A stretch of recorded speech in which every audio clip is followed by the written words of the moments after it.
Yuk belajar statistika agar hidup lebih bermakna.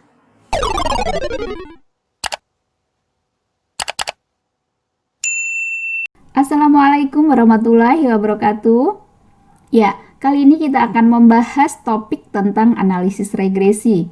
Video ini dibuat sebagai jawaban atas pertanyaan-pertanyaan yang muncul mengenai materi yang telah dijelaskan pada minggu lalu. Ya, sebagai pengantar, kita ingat kembali bahwa kita telah mempelajari apa yang dinamakan dengan korelasi, yaitu untuk mengukur hubungan antara dua buah peubah, di mana kedua buah peubah ini bersifat numerik. Dan hubungan yang bisa kita deteksi melalui korelasi merupakan hubungan linier, di mana linier ini bisa saja positif atau bisa negatif. Melalui korelasi, ini kita bisa menjawab, pertama, ada atau tidak hubungan. Yang kedua, seberapa kuat hubungan yang terjadi. Selanjutnya, seringkali orang tidak cukup hanya sekedar ingin melihat apakah kedua buah peubah itu berhubungan atau tidak. Namun, juga ingin melihat apakah kedua peubah itu memiliki hubungan fungsional. Artinya, apakah suatu peubah itu mempengaruhi peubah yang lainnya atau memberikan dampak terhadap peubah lainnya, atau juga apakah suatu peubah itu memiliki hubungan sebab akibat. Artinya, satu peubah bisa menjadi sebab dan yang satu peubah lagi menjadi akibatnya, atau suatu peubah itu menyebabkan perubahan peubah yang lainnya. Demikian. Nah, untuk bisa menjawab pertanyaan seperti ini, maka kita bisa menggunakan analisis regresi. Misalnya, kita lihat data ini. Misalnya, pada saat sebelum UTS, saya meminta mahasiswa untuk menilai tingkat pemahaman mereka terhadap materi yang telah disampaikan dari pertemuan 1 sampai pertemuan ke-7. Nah, tingkat pemahaman itu saya minta untuk direpresentasikan dalam bentuk skor nilai pemahaman yang memiliki rentang. Saya berikan rentang 0 sampai 100. Kemudian ternyata ini nilai UTS yang mereka dapatkan. Nah, dari sini saya tidak hanya sekedar ingin melihat apakah ada hubungan antara pemahaman terhadap materi dengan nilai UTS-nya. Kemudian saya juga ingin melihat apakah pemahaman seseorang itu mempengaruhi atau memberikan dampak terhadap nilai UTS yang mereka dapatkan. Nah, untuk tujuan ini saya menggunakan korelasi. Untuk tujuan ini saya menggunakan regresi. Jadi, saat kita berbicara mengenai regresi, maka dua buah peubah itu ada yang bertindak sebagai peubah bebas. Dalam hal ini dinotasikan dengan X, dan ada yang bertindak sebagai peubah tak bebas, dinotasikan dengan Y. Nah, peubah bebas dan peubah tak bebas ini banyak sekali nama lainnya. Ada yang menyebutkannya dengan peubah independen. Ini peubah dependen. Ini peubah prediktor. Ini peubah respon, dan lain-lain ya. Jadi intinya di dalam analis regresi ini kita harus bisa menentukan mana yang menjadi X dan mana yang menjadi Y. Mana yang menjadi peubah bebas dan mana yang menjadi peubah tak bebas. Nah, untuk melihat ada tidaknya hubungan sebab akibat, kita dapat melihatnya melalui suatu model yang dinamakan dengan model regresi. Di sini adalah linier ya. Kita tambahkan model regresi linier. Yang kita pelajari adalah model regresi linier. Analisis regresi itu sebenarnya macam-macam. Ada regresi logistik, ada regresi eksponensial, dan ada regresi yang lain-lainnya ya. Namun dalam materi ini yang kita bahas adalah model regresi linier. Nah, seperti apa modelnya? Yaitu YI sama dengan beta 0 plus beta 1 XI plus EI. Di mana I itu 1, 2, sampai dengan banyaknya pengamatan ya. Jadi I adalah indeks pengamatan, indeks observasi kita yang bergerak dari 1 sampai dengan N.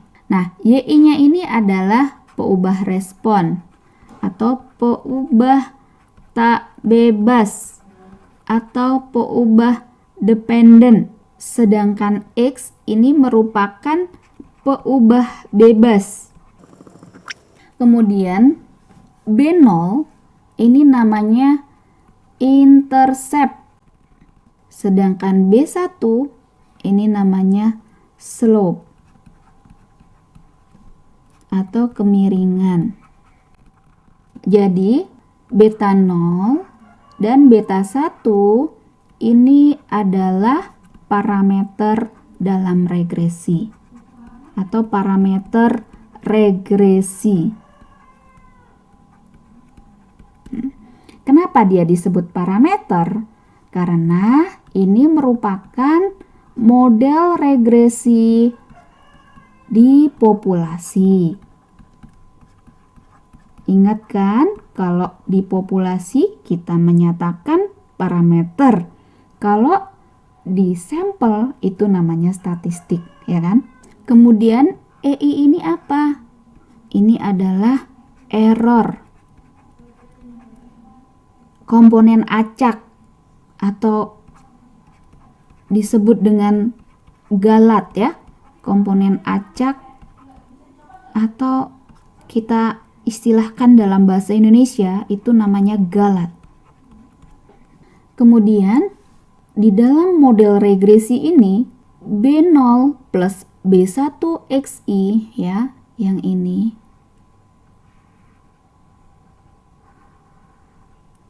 kita namakan dengan komponen linier.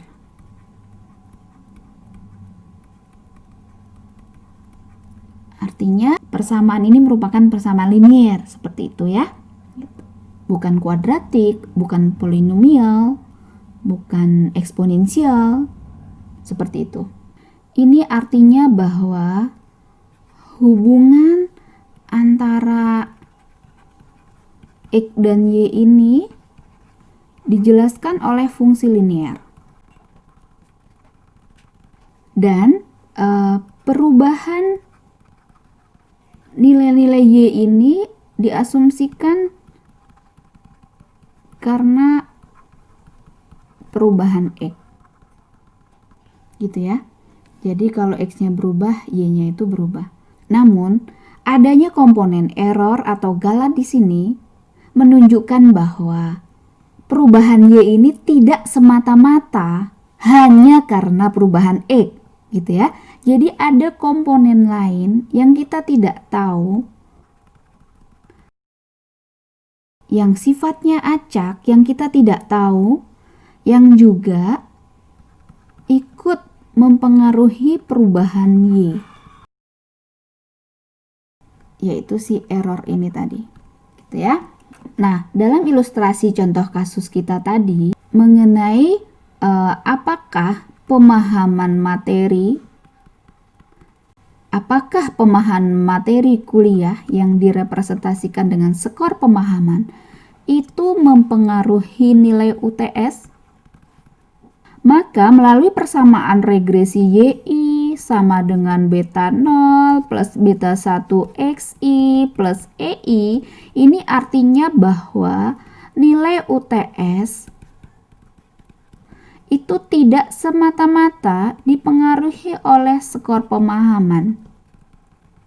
Namun ada komponen error ada komponen lain atau faktor lain yang kita tidak bisa dapatkan datanya, yang sifatnya acak atau kita namakan galat itu tadi, yang diduga juga memiliki andil dalam mempengaruhi nilai UTS itu.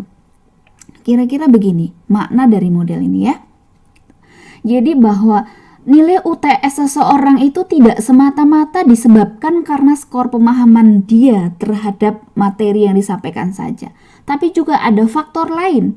Apa saja itu? Nah, kita tidak tahu. Nah, bisa jadi karena pada saat ujian kurang konsentrasi, misalnya sedang tidak enak badan, misalnya sedang ada permasalahan pribadi, misalnya. Atau bisa jadi juga karena ini ujiannya online, barangkali karena faktor koneksi internet yang tidak bagus misalnya. Nah, namun dalam hal ini kita tidak menampilkan peubah-peubah atau aspek-aspek lain itu di dalam model ini. Kita hanya sedang akan fokus melihat apakah skor pemahaman mempengaruhi nilai UTS. Itu saja, tidak mengakomodir faktor-faktor lain gitu ya. Nah, sehingga faktor-faktor lain itu masuk ke dalam komponen galat. Oke, nah jadi dalam hal ini kita sedang belajar mengenai analisis regresi di mana peubah bebas yang dilibatkan itu hanya ada satu. Hanya ada satu. Maka analisis regresi yang kita pelajari ini dinamakan dengan analisis regresi linier sederhana. Misalkan kita punya gambar seperti ini adalah peubah bebas X dan ini adalah peubah tak bebas Y. Seandainya data-data yang kita miliki adalah seperti ini satu di sini, kemudian ini di sini satu, kemudian ada lagi di sini, kemudian ada lagi di sini, misalnya di sini ada lagi, di sini, dan ada juga yang di sini, kemudian ada juga yang di sini,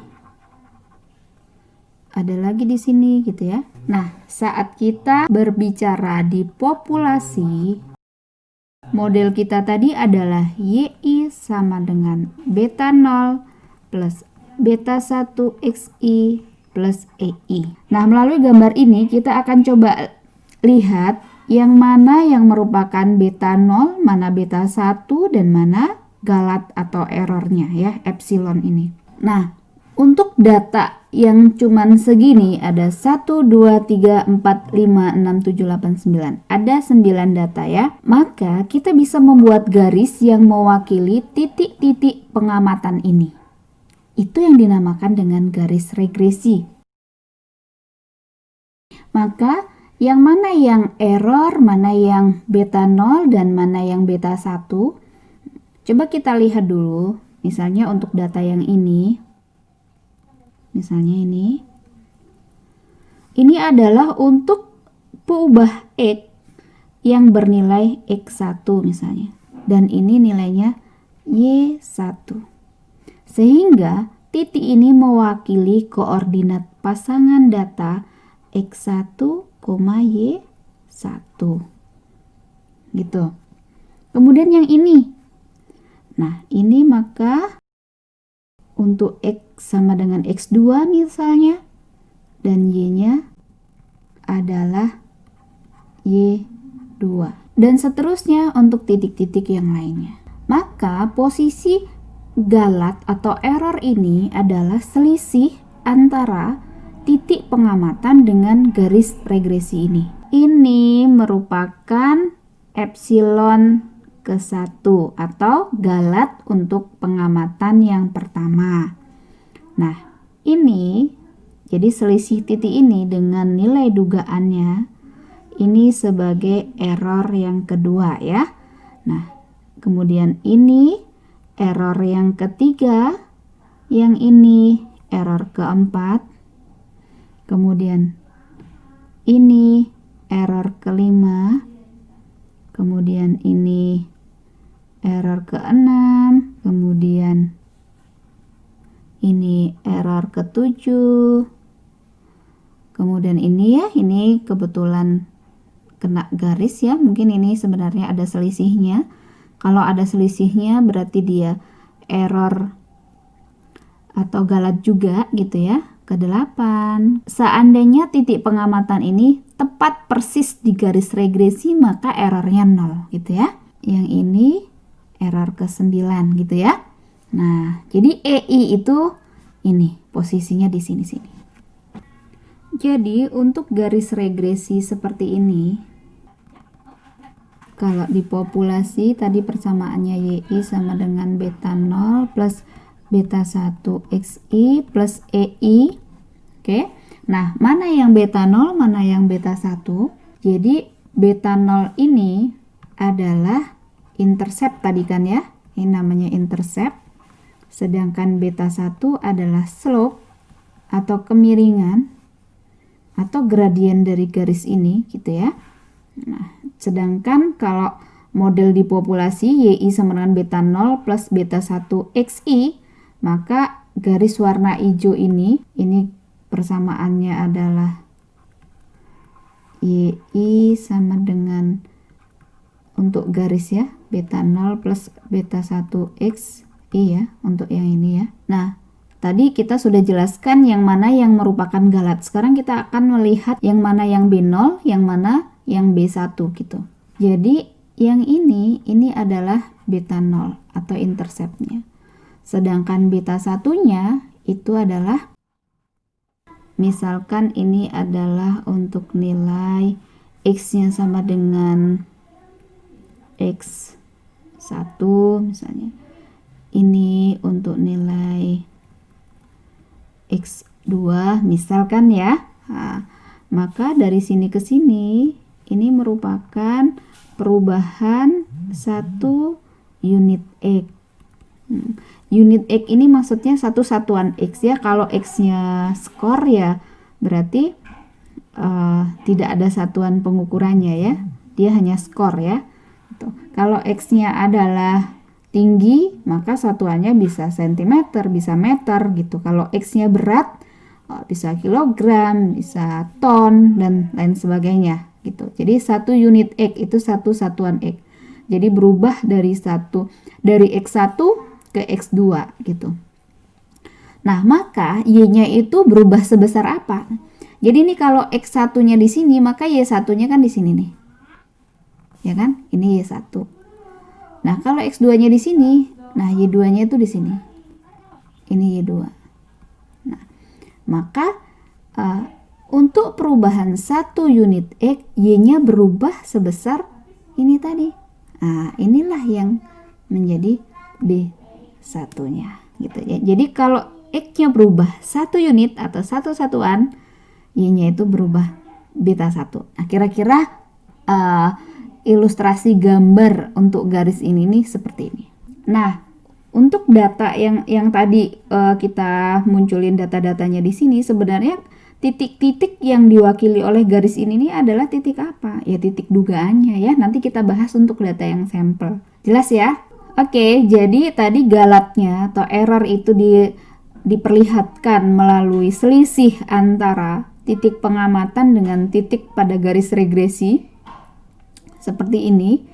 Sedangkan interceptnya itu adalah ini, nilainya di sini, yaitu jadi saat X-nya ini bernilai 0, ini di sini 0 X-nya, Y-nya adalah sebesar ini di sini gitu. Ini adalah beta 0 atau interceptnya. Sedangkan beta 1-nya itu adalah ini, perubahan nilai Y untuk perubahan satu unit X gitu ya. Nah, ini apabila kita membicarakan model regresi di ranah populasi. Nah, pada faktanya yang kita miliki adalah data pada sampel, ya kan? Jarang sekali kita memiliki data populasi. Model regresi untuk data sampel kita bahas pada part 2.